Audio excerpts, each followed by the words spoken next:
Chapter 22. Shukin found a suitable spot for his plan midway through the following morning. They had descended a deep valley between two massive ridges, and a fast-running river ran through the lowest point. The trail they were following led to a shallow ford, wide enough for only 2 men to cross at a time. On the upstream side of the ford, the river tumbled down a steep, rocky cliff. Downstream was a deep, wide pool. Either side, the banks were sheer and steep. Shukin paused as he surveyed the sight, waiting for the last of the Kikori to cross. They waded through the water with difficulty. The shallow water of the ford made the river run even more quickly. "A few men could hold this for hours," he said. "Arasaka's men can only come at us 2 at a time." Horace surveyed the spot quickly. "Those high banks upstream and downstream will stop them coming ashore there. You're right. This is the only point where they can cross. The only danger is if there's another ford somewhere downstream where they could get across and flank your position." "Even if there is, the trees are too thick for them to move downstream quickly. No, this is where they'll have to cross." Shigeru was nodding. "Besides, it's not in Arasaka's nature to look for an alternative crossing," he said. "He'll want to try to bull his way across the river here. He's not renowned for subtlety, and he has little regard for the lives of his men." "That's what I was thinking," Shukin said. "We could reinforce this side with stakes driven into the sand on either side of the ford," Horace said. "That'd make sure they have to cross on a narrow front." "Good idea," Shukin said. He glanced around, saw Aiko watching them, and passed on instructions for some of the Kikori to cut and sharpen stakes from the trees and hammer them into the ground, set at an angle and jutting out over the river's surface. Immediately, a dozen men set about the task. "Helps to have skilled timber workers with you," Horace said, with a small grin. "So, cousin," Shigeru said, choosing his words carefully, "your plan is to leave a small party of men here to hold the ford and delay Arasaka's army as long as possible?" But Shukin was shaking his head before Shigeru finished speaking, as the Emperor had suspected he would be. "I'm not leaving a party of men here," he said. "I'm staying with them. I can't ask them to do this unless I'm willing to share the danger with them." "Shukin, I need you with me," Shigeru said quietly. But Shukin's face had a determined set to it, and Horace could see that his mind was made up. "My task is to make sure you're safe," he said. "The best way I can do that is to delay Arasaka's men and give you a chance to reach the fortress at Rankoshi. You'll be safe there once the snows come." "And in spring?" Shigeru asked. "Do you think I won't need you then?" "By that time, a lot of things may have happened. Believe me, Shigeru, I've thought about this, and this is the best way I can serve you. Besides, once we've delayed them long enough, we can slip away into the trees and rejoin you later." The fact that he used Shigeru's name and neither a formal or informal title was proof of the depth of his conviction. And the pretense that he and his men could escape through the trees fooled nobody. Shigeru continued to regard him sadly. "At least half a dozen other warriors would be willing to command this rearguard," he said. "I understand that your personal sense of honor might lead you to do it, but there's more than your honor at stake." "That's true, and I'm not doing this from any misguided sense of honor. But what do you imagine will happen here?" Shigeru shrugged. "Arasaka's men will try to cross. You and your men will repel them. They'll try again. Eventually, they will make it across. You can't hold them back forever." "That's right," Shukin said.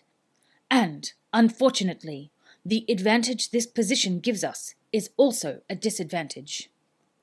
They can only attack us 2 at a time, but, by the same token, only 2 of us can face them at any one time.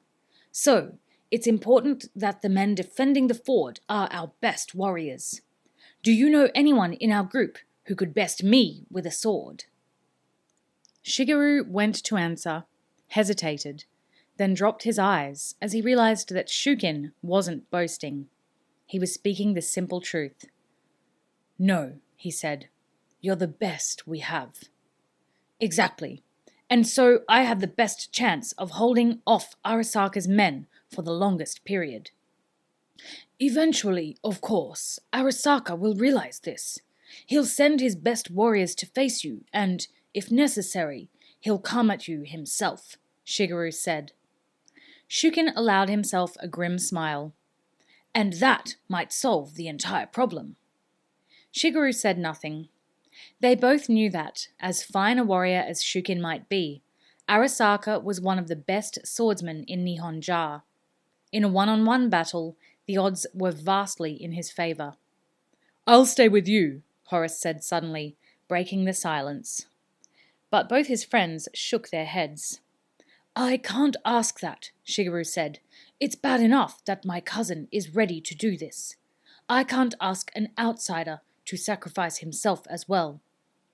And besides, Kurokuma, I'm depending on you to advise Lord Shigeru in my absence," Shukin told him. "He needs an experienced soldier standing beside him. I can see now why you were sent to us.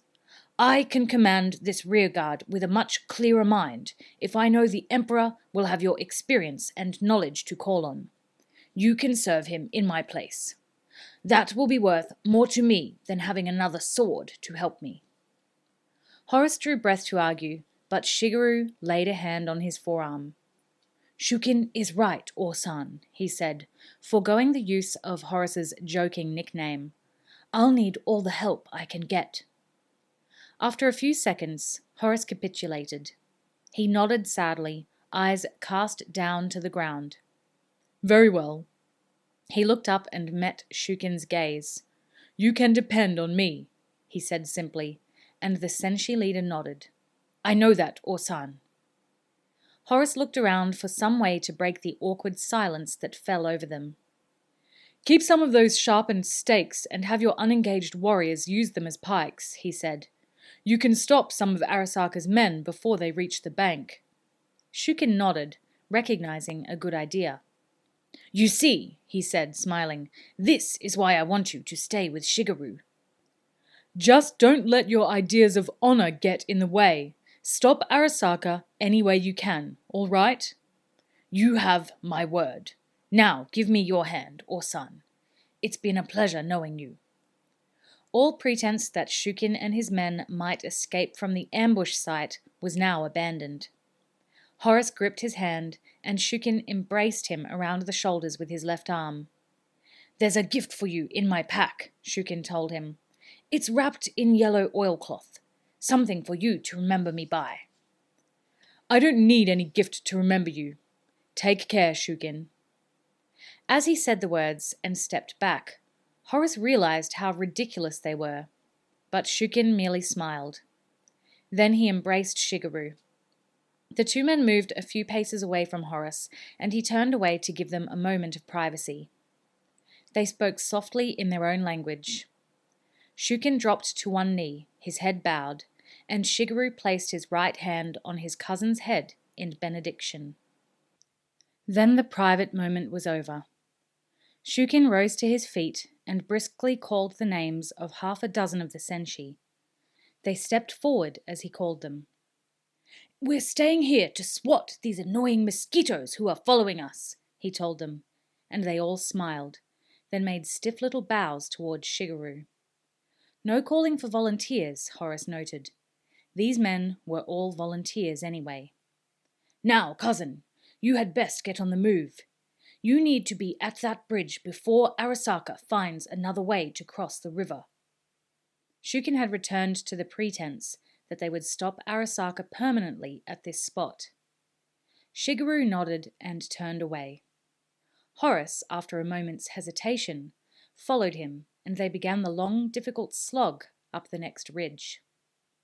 Behind them, Horace could hear Shukin issuing instructions to his small party, pairing them off in teams of 2.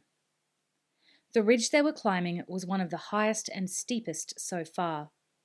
The track was cut into its side in a series of switchbacks, so that they continually reversed direction and passed above the spot where Shukin waited to meet their pursuers, each time a little higher. Occasionally, in places where the trees cleared, they could see the small figures by the ford quite clearly. Shukin had dispatched one of his men to the far side of the ford, sending them several hundred meters back up the track to give warning of the approach of Arasaka's men. The others sat on the grass beside the ford, resting. Their weapons were kept close to hand, however. Once, Shukin looked up as they passed a clear spot and waved to them. Reito, as the senior surviving advisor of Shigeru's bodyguard, had taken command of the column and kept pushing the pace as they wound slowly upwards, zigzagging back and forth along the face of the ridge. They were 2/3 of the way up, and they had just reached another switchback in the trail when one of the Kikori let out a warning cry, pointing across the valley to the ridge opposite. Horace stopped, leaning heavily on the staff he had cut to help him keep his footing on the steep, muddy trail. The rain misted down, preventing the track from ever drying out. It came and went in waves, alternatively shrouding them in mist, then passing so that they could see clearly across the valley. One such shower had just gone over, and now the air was clear again. He looked across the valley as the Kikori pointed and saw movement on the mountainside opposite. Tiny figures were making their way down the track. "Arasaka," he said quietly. This was no advance party. There were several hundred warriors, and they were moving at a brisk pace. Halfway along the column, he could see banners waving in the brisk mountain wind. That would be the command party, he thought. Arasaka himself was probably there. He squinted, straining to see if he could make out the enemy leader, but it was impossible to pick out an individual from the group. Even if he could have done so, the distance was too great to make out any detail. The Kikori had come to a halt, watching the pursuing army nervously. In a straight line across the valley, they were less than a kilometre away, although the distance they would have to travel to catch up was many times that. But it was unnerving to see them so close. He caught Reito's eye and gestured to the opposite ridge. "They're moving fast," he said. "Faster than we are." Reito nodded. "They don't have wounded to carry with them," he said. "Lord Shukin will slow them down," he added confidently. "Maybe," Horace said. He wondered how much time Shukin would be able to buy them. "But let's keep moving anyway." Reito turned away and shouted an order. The column began to move again, slipping and sliding in the mud. Those at the rear had the hardest time, as the surface of the track was churned by hundreds of feet before them. Eyes were turned towards the far ridge as they continued upwards. But then the trees blocked it from sight. Horace wasn't sure which he preferred. Seeing how close the enemy were might be an unnerving experience, but not seeing them, yet knowing they were there, seemed worse somehow. Reito called a 10-minute rest stop and ordered a change of stretcher bearers. Those who had been carrying the wounded set their burdens down gratefully, and fresh bearers came to take over the load. The rest period seemed to pass in an instant, and Reito had them on the move again. He moved up and down the column, sometimes chivying the weary travellers to greater efforts, sometimes joking and encouraging them as the situation seemed to demand. Horace thought wearily that Reito, with all his back-and-forth movement along the column, was covering twice as much ground as the rest of them. They were close to the top of the ridge when Shigeru pointed to a rocky outcrop, where a gap in the trees afforded a clear sight of the valley. As the group of Kikori and Senshi toiled upwards, he and Horace clambered onto the rocks and looked down. The ford was below them. On the far side, Arasaka's men were massed. A small group of warriors were struggling across the river, waist deep in the swift water, to attack the defenders. It was obviously not the first attack. Several bodies were slumped over the hedge of sharpened stakes that had been driven into the ground of the riverbank. More were visible, drifting slowly downstream in the deeper water below the ford. The river itself was streaked with red ribbons of blood. Horace looked carefully, but he could see only 4 defenders on the near side of the bank. He heaved a sigh of relief as he made out Shukin's blue-lacquered leather armour. The Senshi leader was positioned now to meet the next attack. One of his men stood beside him, sword drawn. The others crouched behind them, each armed with a long sharpened stake. As the attackers came within range, they thrust forward at the leading men. One of the attackers was knocked off balance and fell, to be swept away into the deep water beside the ford. Another swept his sword at the probing stake and shattered it. Instantly, the defender withdrew, leaving Shukin and his companion room to fight at close quarters. Swords flashed in the dim shadows of the valley. The sound of steel ringing on steel carried faintly to them, but it was delayed by the distance and out of time with the actions of the men below, making Horace feel strangely disoriented. 5 of the enemy fell in the first rapid exchanges, Shukin accounting for 3 of them, and the other attackers drew back to the middle of the stream to regroup. But now Horace could see that Shukin's companion had sunk to his knees as well. One of the others tossed aside his stake, drew his sword, and stepped up beside Shukin. The injured man crawled back to the bank. He managed to creep a few meters away from the ford, then lay still. Shigeru touched his hand to Horace's arm. "Look," he said, pointing. On the far side of the ford, a figure was striding purposefully into the water. He was flanked by at least 10 warriors, and he wore brilliant vermilion-coloured armour. "Arasaka?" Horace asked, although he already thought he knew the answer. Shigeru nodded gravely. "Apparently he thinks Shukin has delayed them long enough." Horace looked at his friend. Shigeru's face, normally so enigmatic and composed, was drawn with worry. "Does Shukin have any chance against Arasaka?" he asked. Slowly, the Emperor shook his head. "No." The latest attack was taking shape now. The 10 men with Arasaka crowded forward, slashing and stabbing in a compact mass. Shukin and his companion met them, cutting at them so that the men reeled away in pain or fell and lay still in the river. But sheer weight of numbers was pushing the defenders back. The attackers had managed to gain a foothold on the bank now, inside the hedge of sharpened stakes. Most of them were concentrating their efforts on Shukin's assistant. Shukin launched himself in a flank attack on the knot of fighting men, and 2 fell in quick succession. But he had to turn aside to do it, and that left him vulnerable.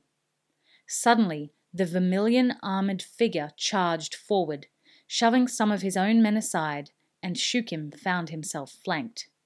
He turned to face Arasaka, parried the general's blade, and cut backwards with his own. Arasaka recoiled. "He cut him!" Horace called excitedly. His hand gripped Shigeru's shoulder, but the Emperor shook his head. "Not badly," he said, and Horace saw he was right. Arasaka was advancing again, and Shukin was forced back by the wheeling circle of light formed by Arasaka's blade. "Be careful, Shukin! Remember he will—" "Ah!" The cry of despair was torn from Shigeru as Arasaka launched a sudden confusing attack. He struck 2 blindingly fast blows at Shukin, from the left and the right, swinging in a high downward stroke each time, and wheeling in a full circle to give his sword extra force and momentum. As Shukin parried desperately, Arasaka pirouetted for a 3rd strike, and Shukin's blade went up defensively again. But this time, the anticipated blow never came. Instead, as he was halfway through his turn, Arasaka reversed his grip on the sword and delivered a lightning-fast backward thrust. Caught by surprise, Shigeru's cousin staggered to one side, his sword falling from his hand. He doubled over in agony and fell to one knee. Almost contemptuously, Arasaka took a pace forward and struck again. Shukin fell face down on the sandy riverbank. He didn't move. Belatedly, delayed by the distance, Shigeru and Horace heard the concerted yell of triumph that came from Arasaka's men. They had been kneeling to watch the battle, and now Horace put his hand under the Emperor's arm and raised him to his feet. "We'd better get moving," he said. "We have to use the time he's bought us."